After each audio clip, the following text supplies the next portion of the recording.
Tense অনেকদিন পর আমরা আবার এই ক্লাসের ব্যবস্থা করতে পেরেছি।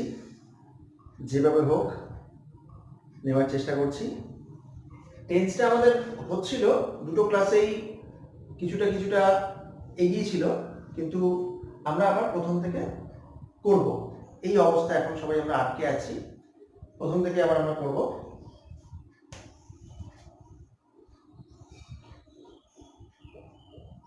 তাহলে আমাদের ক্লাসটা কি? টেন্স। আমরা এই টেন্সটা ছোটবেলা থেকে আমরা শুনে আসছি। ইংরেজি পড়তে গেলেই টেন্স, প্রথম থেকে শেষ পর্যন্ত টেন্স নিয়ে নানান কথা, এবং ডেফিনেটলি তোমরা অনেকবারই পড়েছো, শুনেছো। সেটাই সেই বহু পুরাতন জিনিসটাই আবার আমরা করছি। প্রথমে হচ্ছে যে টেন্স কাকে বলে।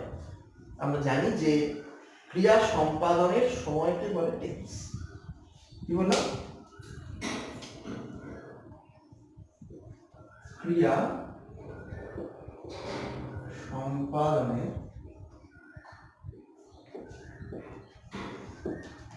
সময়কে বলে ক্রিয়াকাল বা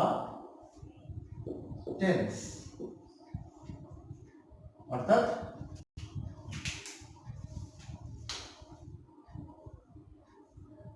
tense is the time of action of a verb। এটা আমরা সবাই জানি। এখন এই টেন্স কত প্রকার ও কি কি? টেন্স একটা ব্রডার ক্যাটাগরিতে যদি ধরি, তাহলে আমরা বলি যে টেন্স তিন প্রকার। আমি যদি একটা স্ট্রেট লাইন টানার চেষ্টা করি, বিজ্ঞানের বিচারে একটা পুরোপুরি স্ট্রেট লাইন হয়নি ডেফিনেটলি, যদি চেষ্টা করি তাহলে এখানে একটা ডাইরেকশন যদি দেই, তাহলে আমরা বলছি যে এটা হচ্ছে পাস্ট, এটা হচ্ছে এই বিন্দুটা হচ্ছে প্রেজেন্ট, এবং এটা হচ্ছে ফিউচার। ঠিক আছে? এবার টেন্স ওই যে বললাম ব্রডার ক্যাটাগরিতে, তাহলে তিন প্রকার: প্রেজেন্ট টেন্স, পাস্ট টেন্স এবং ফিউচার টেন্স। প্রেজেন্ট, পাস্ট এবং ফিউচার। এই প্রত্যেকটা টেন্সকে আমরা আবার সাব ক্যাটাগরিতে চারটে ভাগে ভাগ করতে পারি। একটা হচ্ছে ইনডেফিনিট, আরেকটা হচ্ছে কন্টিনিউয়াস, আরেকটা হচ্ছে পারফেক্ট, আরেকটা হচ্ছে পারফেক্ট কন্টিনিউয়াস। এগুলো আমরা খুব প্রাথমিক বিষয়, এগুলো আমরা সবটাই জানি। টেন্সের বস্তুত বেশিরভাগ জিনিসটাই ছোটবেলা থেকে একই জিনিস বারবার পড়ে পড়ে আমাদের সবার হয়ে এসেছে, তাই না? ফলে আমরা সবাই জানি টেন্সের বিষয়গুলো। তবুও যেহেতু এটা এই ক্লাসটা আমাদের চলছিল, ফলে এই ক্লাসটাকেই নিতে হবে। আসলে এটা প্র্যাকটিসের মধ্যে ব্যাপারটা রয়েছে। এখন প্র্যাকটিসটা কতটা করা যায় সেটা দেখা যাক, তোমাদেরই বাড়িতে বসে করতে হবে। ফলে এটা হচ্ছে টেন্সের কাইন্ডস গুলো, ভাগগুলো মুছে দিলাম।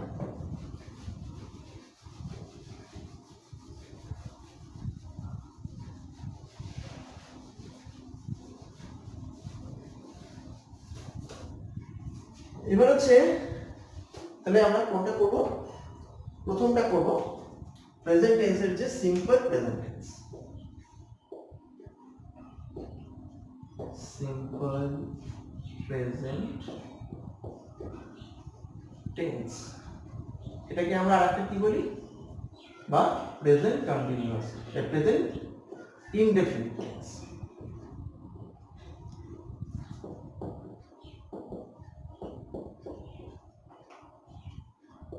এটা হচ্ছে প্রথমে।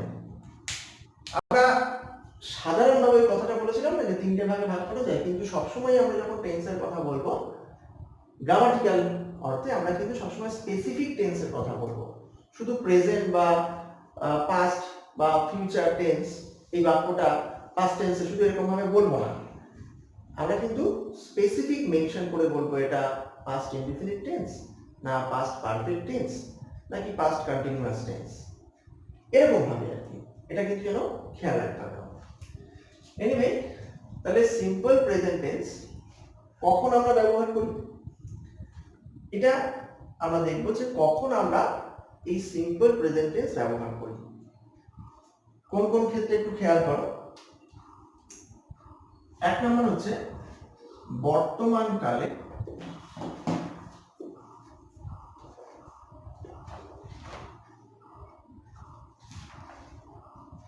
সাধারণভাবে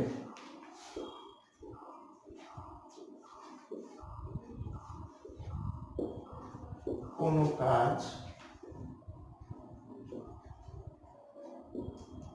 করা হয় বোঝালে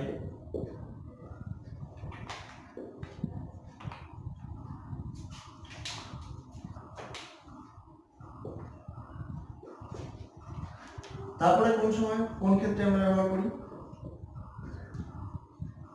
আমরা জানি যে সার্বজনীন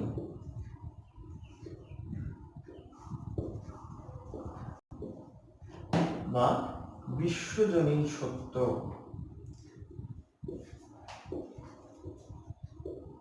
বোঝাতে, এটাকে আমরা ইংরেজিতে বলি ইউনিভার্সাল, বোঝালে। এক্ষেত্রে যে কথাটা একটু খেয়াল রাখতে হবে সেটা হচ্ছে ইউনিভার্সাল ট্রুথের বাংলা অনেকেই বলে, এমনকি অনেক বইতেও লেখা থাকে যে চিরন্তন সত্য। এই কথাটা কিন্তু ভুল, দুটো কারণে ভুল। চিরন্তন সত্য ইউনিভার্সাল ট্রুথের সঠিক বাংলা অনুবাদ নয়, এ কারণে ভুল। দ্বিতীয়ত, সত্য কখনোই চিরন্তন হয় না বা শাশ্বত হয় না, ইটারনাল হয় না। এটা আমাদের সবসময় কিন্তু খেয়াল রাখতে হবে। সত্য সবসময় concrete, complete and relative in a given frame of reference. যাই হোক, এবার আর কোন ক্ষেত্রে হয়, আর হয় আমরা দেখব যে ঐতিহাসিক সত্য বোঝানো। ঐতিহাসিক সত্য অর্থাৎ আমরা কি বলছি হিস্টোরিক্যাল ট্রুথ।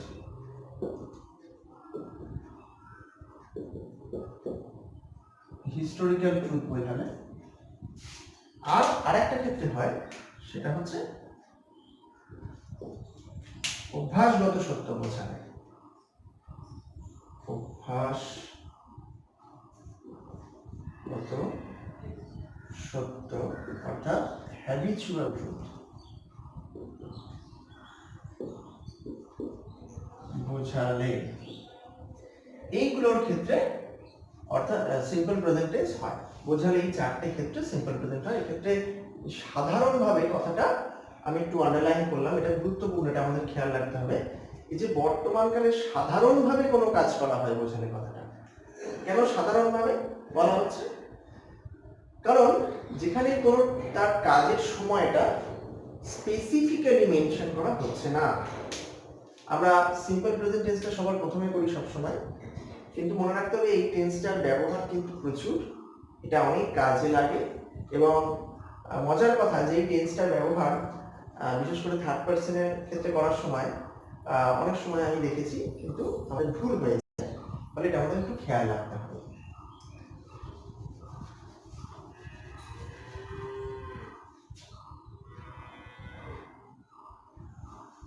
আমরা প্রথমটা দেখব, এর এক্সাম্পল দেখব।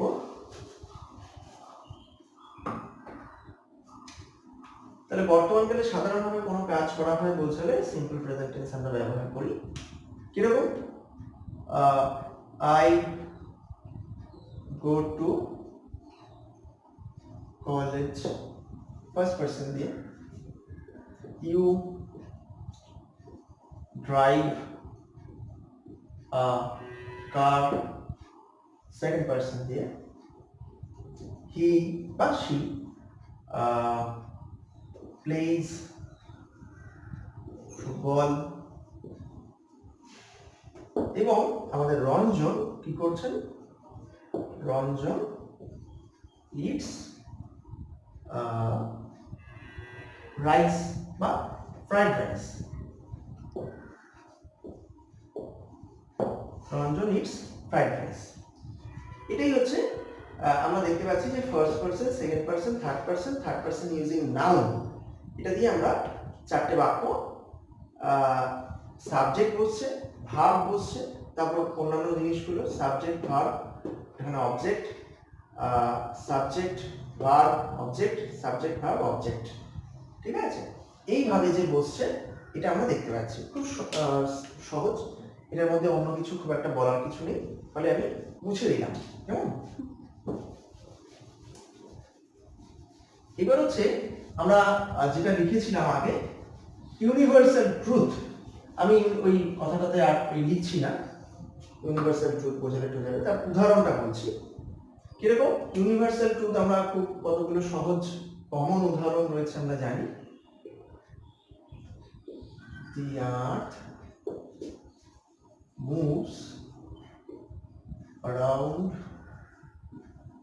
the sun. The earth moves around the sun.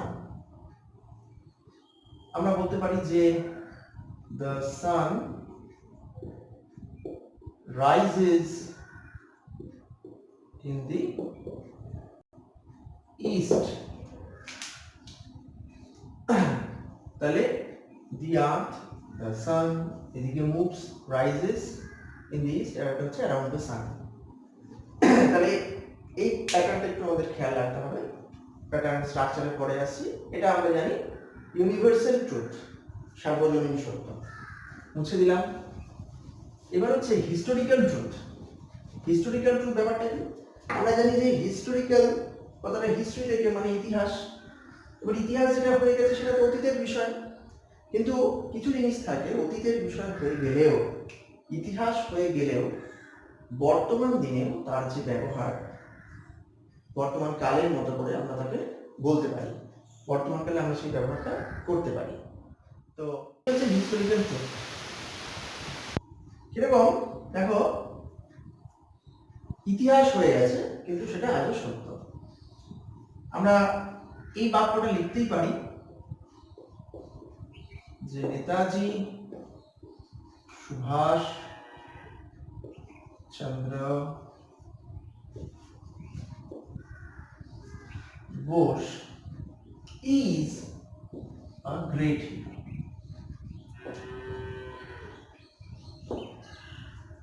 আমরা বলতে পারি Netaji Subhash Chandra Bose is a great hero. Is লিখছি কিন্তু আমরা, তিনি কিন্তু এখন নেই, তার থাকার কথা না। কিন্তু that Netaji Subhash Chandra Bose is a great hero is not a matter of dispute today. তিনি যে একজন অত্যন্ত বড় ধরনের মহান হিরো, বীর, এটা নিয়ে আজও কারণ কোনো সংশয় নেই, এখন দিনও থাকবে না। তাই এই বাক্যটাকে আমরা এইভাবে লিখতে পারি। আমাদের এরকম প্রয়োজন হয় যে কোনো একটা হিস্টোরিক্যাল ইভেন্টকে প্রেজেন্ট টেন্সে বর্ণনা করার জন্য, বা আমরা এরকম লিখতে পারি যে দ্য ফ্রেঞ্চ রেভলিউশন বা Russian revolution, is an epoch-making event, মানে হচ্ছে যুগান্তকারী ঘটনা। ফরাসি বিপ্লব বা রুশ বিপ্লব হচ্ছে একটা যুগান্তকারী ঘটনা, একটা যুগের অন্ত ঘটিয়ে নতুন যুগ শুরু করে যে ঘটনা। এটা ইতিহাস হয়ে গেলেও, অনেক বছর আগে ঘটনাটা ঘটলেও আজও এটাকে আমরা ইজ অর্থাৎ প্রেজেন্ট টেন্সে এটাকে আমরা বলতে পারি এমফাসাইজ করার জন্য। এটা একটা ব্যবহার। এবার হচ্ছে মুছে দিলাম। এবার হচ্ছে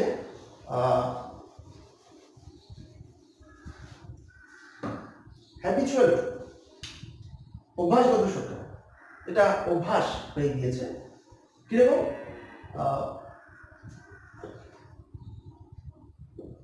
My grandfather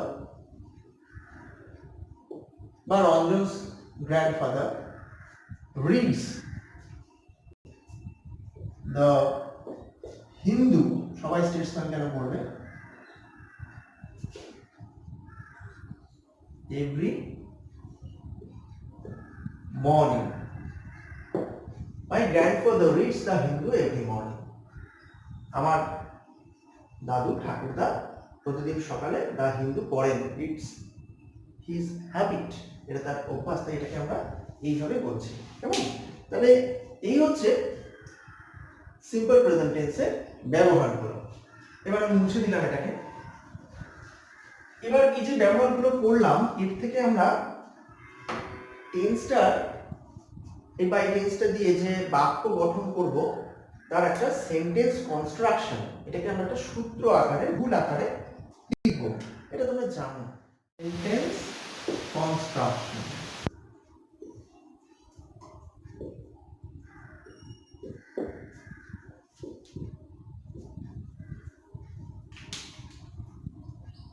subject plus verb ব্র্যাকেটে subject third person singular number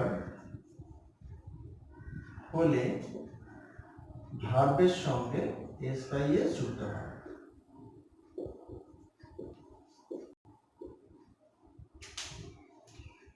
এবার এর সঙ্গে প্লাস আদার্স, এটাকে আমরা একটা বক্সের মধ্যে রাখতে পারি একটা সূত্রটাকে খেয়াল রাখার জন্য। মনের মধ্যে এই বক্সটা কাটলে হয় কি, এটা আলাদা করে একটা বোর্ডে যেমন দাগ কাটলাম, আমার স্মৃতিতে এরকম একটা দাগ কেটে একটা বক্সের মধ্যে রাখতে পারলে ভালো। তো আমি যেটা বলছি যে আমি কিন্তু আদার্স লিখেছি, খেয়াল করবে, আমি কিন্তু subject plus verb plus object লিখিনি, কারণ সমস্ত বাক্যে অবজেক্ট থাকে না, এক নম্বর। দ্বিতীয় কথা, বাক্যে অবজেক্ট না থাকলেও কমপ্লিমেন্ট থাকতে পারে, অ্যাডভার্বিয়ালস থাকতে পারে, এই জন্য আমি আদার্স লিখেছি। আর একটা কথা বলা, এই যে সাবজেক্ট প্লাস ভার্ব ব্র্যাকেটে লিখেছি subject third person singular number হলে verb plus s by s হয়। এখানে আমি একটা স্টার দিচ্ছি, 3টে স্টার। এটাকে কিন্তু খুব ভালো করে খেয়াল রাখতে হবে, কারণ দেখা যায় যে আমরা কিন্তু রুলটা সবাই জানি, ছোটবেলা থেকে আমরা কিন্তু করে আসছি, কিন্তু যখন রাইটিংটা আমরা লিখতে যাই, কোনো একটা কম্পোজিশন করতে যাই, কোনো একটা রিপোর্ট করতে যাই, বা একটা লেটার রাইটিং করতে যাই, প্রায়শই তাড়াতাড়ি করে লেখার সময় সাবজেক্ট থার্ড পারসন এবং সিঙ্গুলার নাম্বার তাহলে যে এস বাই এস হয়, এটা কিন্তু অনেক সময় হয় না আমাদের। এই কমন প্রবলেমটা কিন্তু অধিকাংশ মানুষের মধ্যেই আছে, ফলে এই জন্য আমি স্টারটা দিলাম, এটা কিন্তু খেয়াল রাখতে হবে আমাদের। তাহলে এই পর্যন্তই হচ্ছে সিম্পল প্রেজেন্ট টেন্স, ঠিক আছে? তাহলে আমি মুছে দিচ্ছি, কেমন? এবার হচ্ছে প্রেজেন্ট কন্টিনিউয়াস টেন্স।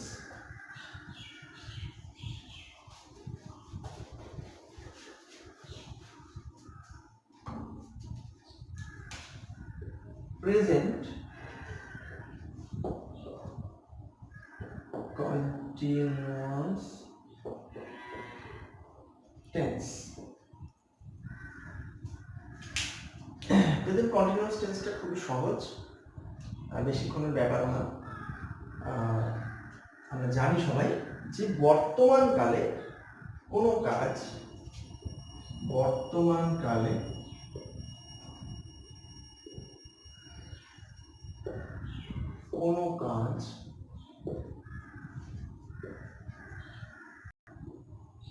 হচ্ছে, চলছে বা ঘটছে এমন বোঝালে ভার্বের প্রেজেন্ট কন্টিনিউয়াস টেন্স হয়। বর্তমানকালে কোনো একটা কাজ হচ্ছে বা চলছে বা ঘটছে এমনটা বোঝালে আমরা তখন ভাবে প্রেজেন্ট কন্টিনিউয়াস টেন্সটা করি। এবার কিরকম, ওখানে ছিল যে আই গো টু স্কুল, তাহলে এটা হয়ে যাচ্ছে I am going to school বা কলেজ। এখন স্কুলে কেন যাবে, কলেজেই কমপক্ষে কলেজ যাওয়ার কথা। তারপরে সেকেন্ড পার্সনে আর পড়ছি না, হি বা she is playing football, she তো খেলতেই পারে, তাহলে শি ইজ প্লেইং ফুটবল। মেয়েরা দিব্যি ভালো খেলাধুলা করছে। Ranjan, Ranjan is eating fried rice। ঠিক আছে, এই হচ্ছে তাহলে প্রেজেন্ট কন্টিনিউয়াস টেন্সের বাক্যগুলোর উদাহরণ। খুব সহজ ব্যাপার, এটা আমরা জানি, এটার মধ্যে আর অন্য কিছু এক্সপ্লেন করার কিছু একটা নেই। ঠিক আছে, এই পার্টে এবার আমরা কনস্ট্রাকশনটা দেখবো, সেন্টেন্স কনস্ট্রাকশন। এটা তাহলে মুছে দিলাম, কেমন?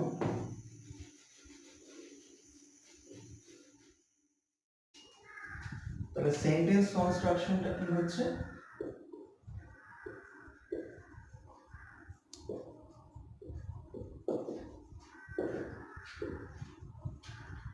সেন্টেন্স কনস্ট্রাকশনটা তাহলে হচ্ছে যে সাবজেক্ট প্লাস এম বা আর বা is plus verb plus ING একসাথে প্লাস আদার্স।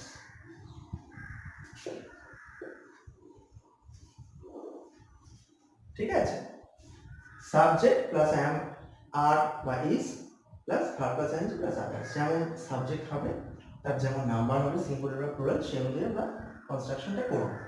হয়ে গেল। আচ্ছা, এবার এখানে আর দু একটা কথা বলা আছে, এই পর্যন্ত খুব একটা কিছু না, যেটা খেয়াল রাখতে হবে আমাদের, এটা মুছে দেই। সেটা হচ্ছে এই প্রেজেন্ট কন্টিনিউয়াস টেন্সের ক্ষেত্রে কয়েকটা ভার্ব, সেগুলোর সাধারণত প্রেজেন্ট কন্টিনিউয়াস টেন্সে ব্যবহার হয় না, এটা একটু আমাদের খেয়াল করতে হবে। প্রেজেন্ট কন্টিনিউয়াস টেন্সকে আমরা প্রেজেন্ট প্রগ্রেসিভ টেন্সও বলি।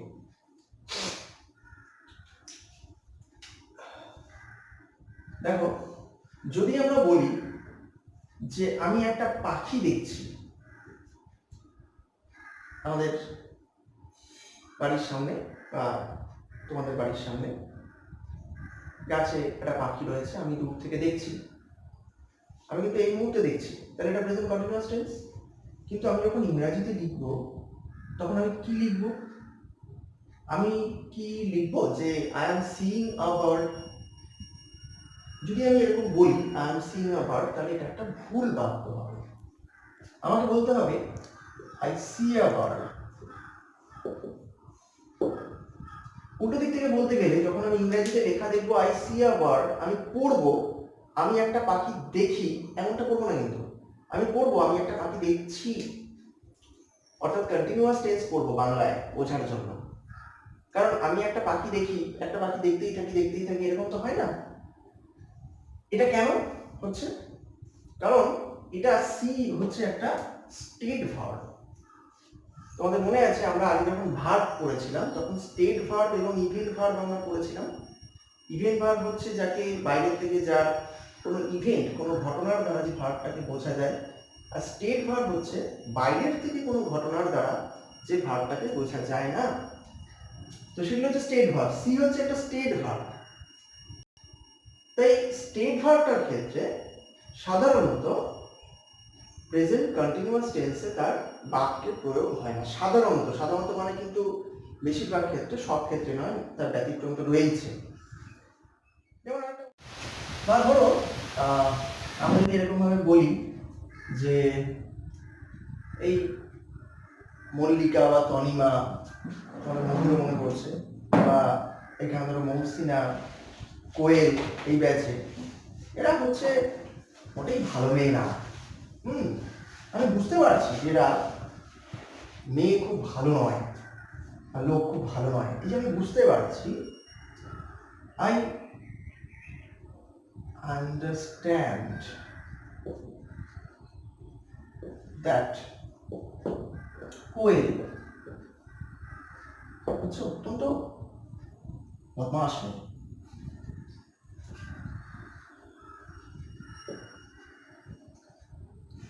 ঠিক আছে, এই বুঝতে পারছি। এখন আমি কি বলছি যে আই এম আন্ডারস্ট্যান্ডিং দ্যাট, বলা তো উচিত ছিল প্রেজেন্ট কন্টিনিউয়াস টেন্স। আমি তো এখন বুঝতে পারছি একটা ঘটনার পরিপ্রেক্ষিতে, কিন্তু আমরা কিন্তু এটা বলছি না। আমরা বলছি I understand that Koel is a very good girl. কেন আমরা বলছি? কারণ এই যে আমি বুঝতে পারছি, বুঝতে পারা অর্থাৎ আন্ডারস্ট্যান্ড, এই ভার্বটা একটা স্টেট ভার্ব। বা রিয়েলাইজ, আমরা কি বলি? আই এম রিয়েলাইজিং, আমরা বলি আই রিয়েলাইজ, বা ডু ইউ রিয়েলাইজ ইট, এটা আমরা বলি। এই স্টেট ভার্ব, যেমন সি একটা স্টেট ভার্ব, আন্ডারস্ট্যান্ড একটা স্টেট ভার্ব, এইগুলোর ক্ষেত্রে তাহলে সাধারণত প্রেজেন্ট কন্টিনিউয়াস টেন্সের স্ট্রাকচারটা, বাক্যের গঠনটা কিন্তু হয় না। এটাকে কিন্তু আমাদের মাথায় রাখতে হবে। অথচ মিনিংটা কিন্তু প্রেজেন্ট কন্টিনিউয়াস। আমি বুঝতে পারি যে কোয়েল ইজ আ গুড গার্ল, এটা কিন্তু আবার বাংলা মানে নয়। বাংলা মানেটা হচ্ছে আমি বুঝতে পারছি, এখন বুঝতে পারছি যে কোয়েল ইজ আ গুড গার্ল। ঠিক আছে, এটাকে কিন্তু আমাদের মনে রাখতে হবে। ফলে এটা হচ্ছে স্টেট ভার্বগুলোর ক্ষেত্রে প্রেজেন্ট কন্টিনিউয়াস বা প্রগ্রেসিভ টেন্সে তার যে ব্যবহার রয়েছে, সেটা কিন্তু গঠনের দিক থেকে, বাক্যটার কনস্ট্রাকশনের দিক থেকে সেটা হয় না, সেটা প্রেজেন্ট সিম্পল বা সিম্পল প্রেজেন্ট টেন্সের মতো হয়, প্রেজেন্ট ইনডেফিনিটের মতো কিন্তু তার ব্যবহারটা হয়, কনস্ট্রাকশনটা হয়। এটা আমাদের খেয়াল করতে হবে। এই হচ্ছে প্রেজেন্ট কন্টিনিউয়াস টেন্স। তাহলে আমরা প্রেজেন্ট ইনডেফিনিট টেন্স এবং প্রেজেন্ট কন্টিনিউয়াস টেন্সটা করলাম এই ভিডিওতে। এরপরে আমরা অন্য টেন্সটাকে দেখব। আজকে এই পর্যন্ত।